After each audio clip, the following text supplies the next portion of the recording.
IIT प्रकल्प येवपी ती जमीन ना पुर्तुगेजांची ना थळाव्या लोकांची। त्या जमनीचो मालकी हक्क सरकारा कडेन आसा अशें विधान सांगेचो आमदार आनी समाज कल्याण मंत्री सुभाष फळदेसाय हांणी केला। जे लोक आयआयटीक विरोध करतात ते आपूण थंयचो शेतकार म्हणून सांगून फट मारतात।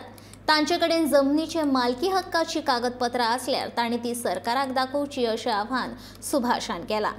सांगेच्या उदरगती खातीर आयआयटी सारको शैक्षणिक आनी प्रदूषण विरयत प्रकल्प भोव मोलाचो आसा। सांगेच्या तरणाट्यांचो रोजगाराचो प्रश्न सुटावो करपाच्या नदरेंतल्यान लेगीत ह्या प्रकल्पाक विशेष म्हत्व आसा अशें सुभाषान म्हणलां। पर्यंत त्या दस्तऐवज हाडून कसलें कितें तरी तांकां अलॉटमेंट जावपाक एनक्रोच पसून हांव म्हणटा एनक्रोच पसून जालें। आमी इतकें सांगपाक शकतात थंय कोणाचें एक सिंगल घर आसलें जाल्यार पसून ती जमीन तांच्या नांवार करून दितात।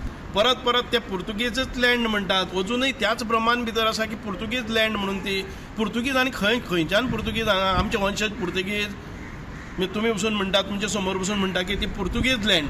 अरे ती पुर्तुगेज लँड जाली जर जायत गोंय मुक्त जाल्लें आसा, आमचे सरकारा कडेन जमीन आसा, तुमी कायदेशीर मार्ग घेवपाक जाय। एखादे वेळी तुम्ही म्हणटा की सरकारा कडेन तुमचे डिस्प्यूट आसा, तुमी हातून वचा न्ही कोर्टान वचात, ते एटलिस्ट त्या डेप्टी कलेक्टरा कडेन व्हरून दियात।